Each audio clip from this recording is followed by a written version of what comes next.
Hi friends, MP की day में आपका स्वागत है। और अभी आपको पता है हम लोग लोनावाला डैम जा रहे थे, लेकिन फिर हमारी ट्रेन छूट गई तो हम लोग फिर वहाँ नहीं गए हैं। फिर हमने अपना चेंज किया और हम लोग अपना दिन वेस्ट नहीं करना चाहते थे, तो हम लोग आ गए हैं आगा खां पैलेस। और अभी आपको दिखाते हैं कि आगा खां पैलेस पे क्या क्या है और इसकी इतनी अच्छी बातें हैं जो आपको जानना बहुत ही ज़रूरी है। तो मैं आपको यहाँ पे पूरा सब कुछ दिखाती हूँ। तो ये है आगा खां पैलेस जहाँ हम पहुँच चुके हैं। इस आगा खां पैलेस की सबसे बड़ी और इम्पॉर्टेंट बात तो यही है कि इसका आज़ादी में हमारे बहुत ही महत्वपूर्ण योगदान रहा है इस पैलेस का। तो चलिए जानते हैं आगे और मैं बताती हूँ आपको आगे कि इसमें क्या है। तो फाइनली फ्रेंड्स, हम लोगों का कुछ चेंज हुआ तो हम लोग आगा खां महल आ गए, क्योंकि हमारी ट्रेन आगा खां महल है। आगा खां महल है लिखा तो सबसे से पता है। आगा खां महल आ गए हैं, ये है आरना। और हम लोग फिर ऑटो करके आ गए क्योंकि हमारी ट्रेन छूट गई थी। ये है रेश। तो अब यहाँ पे घूमते हैं और आपको दिखाते हैं कि ये कैसा है और इसके बारे में बताएंगे आपको। तो यहाँ सामने बना हुआ है टिकट काउंटर। टिकट काउंटर पर जाता है तो सबसे पहले तो गेट से एंट्री होते ही आपको टिकट लेनी है। सबके लिए टिकट है और 15 साल से छोटे बच्चों के लिए कोई टिकट नहीं है। तो सब जगह मम्मी का ध्यान रखना पड़ता है, मम्मी को देखते रहना पड़ता है हमें।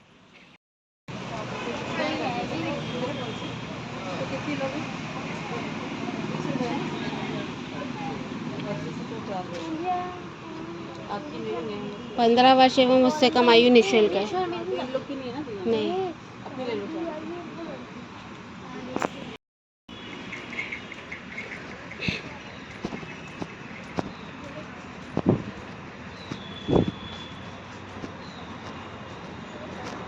यहीं से ले लें। कितने लोग हैं? 3 बड़े कितने हैं? 4। टाइमिंग क्या है सर? सुबह 9, शाम को 5:30। 5:30 तक।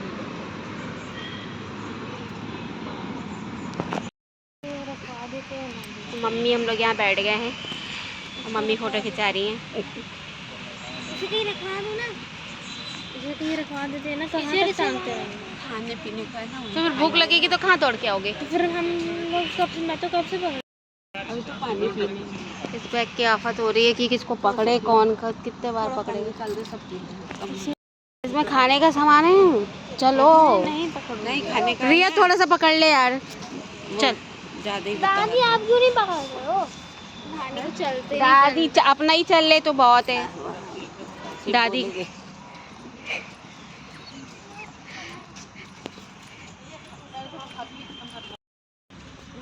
खड़े हो।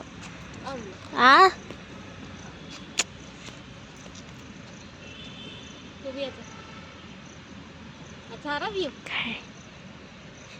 महल आना स्टोरेज नहीं बेटा। रिया के फ्रेंड भी आगे जा रही है, उसका भी फोटो खींचो। कहाँ आई यहाँ? रिया की फ्रेंड दिया। नहीं, दिया सबसे प्यारी मेरी रिया, सबसे प्यारी मेरी रिया, मेरी रिया, मेरी रिया सबसे प्यारी। टैग तो निकालना था आपको। ओ सॉरी। तो फ्रेंड्स चलिए चलते हैं यहाँ से महल के अंदर और यहाँ से आपको दिखाते हैं कि महल अंदर से कैसा है। और इस महल में कस्तूरबा गांधी जी की समाधि है। और ये महल 7 वंडर्स में शामिल था। 7 वंडर्स मतलब 7 अजूबों में शामिल था, लेकिन बाद में इसे सरकार को दान में दे दिया गया था। तो वो कैसे हुआ था मैं आपको आगे बताती हूँ। आप यहाँ आगे आएंगे तो यहाँ पे सारी चीज़ें लिखी हुई हैं। आप अगर चाहें तो इसे स्टॉप करके पढ़ भी सकते हैं। मैंने आपके लिए इसे यहाँ पर लगा दिया है। वैसे मैं खुद भी ब्रीफ कर रही हूँ आपको कि यहाँ पर क्या हुआ था और कैसे क्या हुआ था। ये सब चीज़ें मैं आपको भी आगे बताने वाली हूँ। तो चलिए चलते हैं पैलेस के अंदर और पैलेस के बारे में जानते हैं। अगर आप चाहें तो इसे स्टॉप करके पढ़ लीजिएगा। तो इसे 1892 में सुल्तान मोहम्मद शाह आगा खां ने इसे बनवाया था और 2 साल तक यहाँ पर गांधी जी और उनके सहयोगियों को नज़रबंद किया गया था। और इसके बाद भारत छोड़ो आंदोलन यहीं से शुरू हुआ था। यह एक ऐसा महल है जो कि पूना में है, जो एक छिपा हुआ महल है। आपको इसके बारे में नहीं पता होगा। और आपको बता दें कि यहाँ पे सर कोकिला सरोजनी नायडू को भी बंद किया गया था। इस पैलेस को बनाने का जो मकसद था वो ये था कि जो पुणे के जो स्थानीय लोग हैं उनको आर्थिक सहायता प्रदान करनी है, और इसलिए इस पैलेस को बनाया गया था। क्योंकि 1892 में पुणे के लोग दाने दाने को मोहताज थे। तो 1892 में जब इस महल को बनाया गया था तो इस महल को बनाने की ज़रूरत नहीं थी, लेकिन पूना में इतना मतलब आर्थिक स्थिति ख़राब थी कि इस महल को आर्थिक सहायता देने के लिए लोगों को, पूना के लोगों को बनाया गया था। इस महल के बारे में आप जगह जगह पे सारी चीज़ें लिखी हुई हैं। आप चाहे तो इन्हें पढ़ भी सकते हैं और स्टॉप करके देख भी सकते हैं। ये हमें हमारी न्यू फ्रेंड मिली थी यहाँ पे। आज़ादी के बाद 1979 में आगा खान ने इस महल को सरकार को दान में दे दिया था। तस्वीरें हर एक रूम में बनी हुई है और महल को भी बहुत ही खूबसूरत बनाया गया है। और यहाँ पर आप देखेंगे हर जगह इतिहास के बारे में, हमारी आज़ादी के बारे में यहाँ पर हर जगह लिखा गया है। आप चाहें तो इसे पॉज कर के पढ़ सकते हैं। मैंने सारी चीज़ को ब्रीफ में लिया है। और यहीं पे महादेव देसाई का भी देहांत हुआ था, उनके बारे में भी यहाँ पर लिखा गया है। आप चाहें तो इसे स्टॉप करके पढ़ सकते हैं जब भी आप चाहें तो। और देखिए आगे का महल के बारे में मैं आपको भी और दिखाती हूँ। ये सारी चीज़ें यहाँ पे आंदोलन कैसे बढ़ा और यहाँ से रेडियो से कैसे गांधी जी सुना करते थे आज़ादी की लड़ाई को, यहाँ पर आप देखिए। गांधी जी जब यहाँ पर नज़रबंद थे तो यहाँ पर ये रेडियो है, इसी से वो सुना करते थे कि आज़ादी की लड़ाई के लिए क्या हो रहा है, बाहर क्या चल रहा है, तो वो इस रेडियो से सुना करते थे।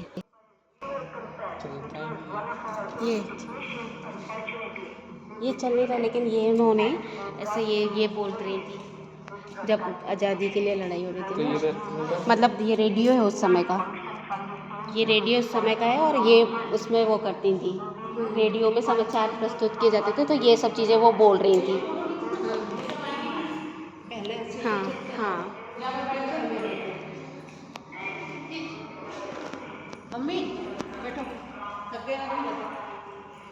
तो जब आप यहाँ आएंगे तो आपको पता चलेगा कि हमें जो आज़ादी मिली है वो ऐसे नहीं मिली है। कितने लोगों ने कुर्बानी दी है, प्रत्येक क्रांतिकारी इसमें थे और उन्होंने हमारे को आज़ादी दिलाने के लिए कितने आंदोलन और कितनी लड़ाइयाँ और कुर्बानियाँ दी हैं।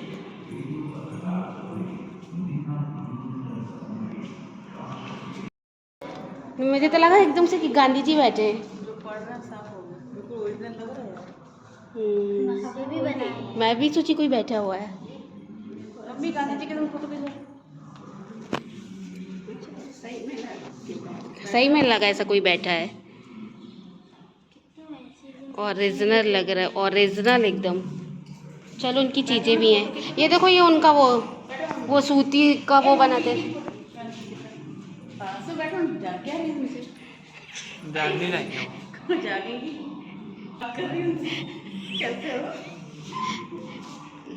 खूब भालो चाह खींच ली मम्मी। हाँ देखिए जो वो यूज़ किया करते थे जब वो जेल में बंद थे, तो जो भी सामान है वो भी रखा गया है और उनको कितना सुरक्षित रखा गया है। भी इसमें ये चल रहा है। इधर देख, फोटो खींच रही। भैया प्लीज देख। चलो ये उनकी चप्पल है। Some personal effect of B N Bapu, उनकी इस्तेमाल की हुई चीज़ें हैं, ये उनकी इस्तेमाल की हुई चीज़ें हैं।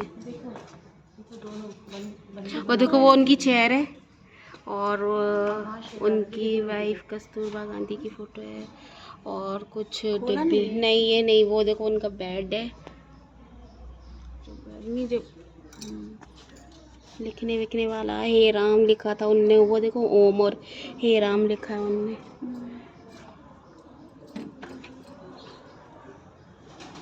यही डेथ हो गई थी। यहाँ गांधी जी की उनकी वाइफ के साथ फ़ोटो लगी हुई है।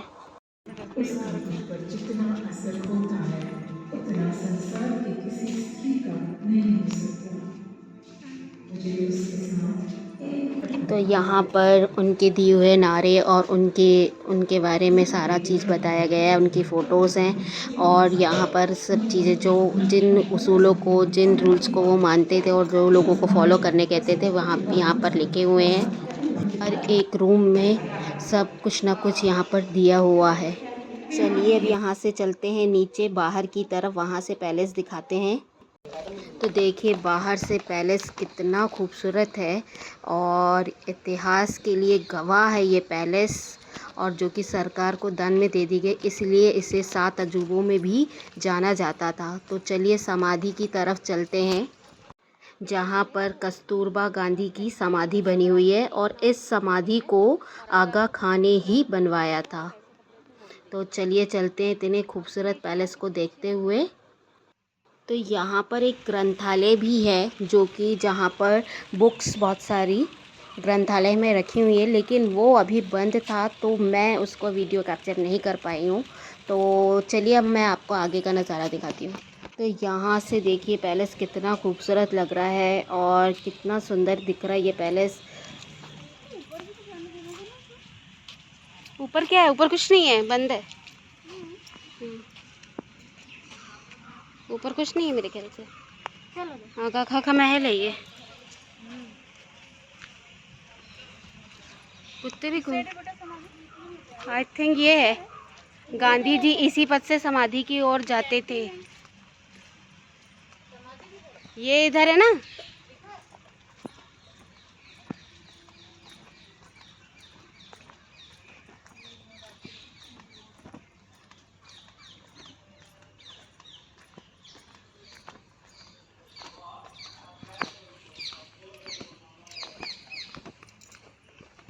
यहाँ से हम कस्तूरबा गांधी की समाधि के लिए जा रहे हैं और यहाँ पे उनके बारे में लिखा भी हुआ है, आप पढ़ सकते हैं। तो यहाँ पर कस्तूरबा गांधी जी की समाधि है और महादेव देसाई जी की भी समाधि है, और यहाँ ये जो बना हुआ है उसमें गांधी जी की अस्थियाँ लाके रखी गई हैं उस पर। तो इस तरीके से देखिए आगा खां पैलेस बना हुआ है और यहाँ पर महादेव देसाई जी की है। इतना सुंदर महल है और हमारे इतिहास के लिए गवाह है ये महल। तो मिलते हैं। आपको ये व्लॉग कैसा लगा? मेरे चैनल को प्लीज़ सब्सक्राइब कर लीजिए, आगे आपको और भी जानकारियाँ मैं देती रहूँगी और मेरे व्लॉग से जुड़े रहिए। तो चलिए मिलते हैं नेक्स्ट व्लॉग में, तब तक के लिए bye bye and take care.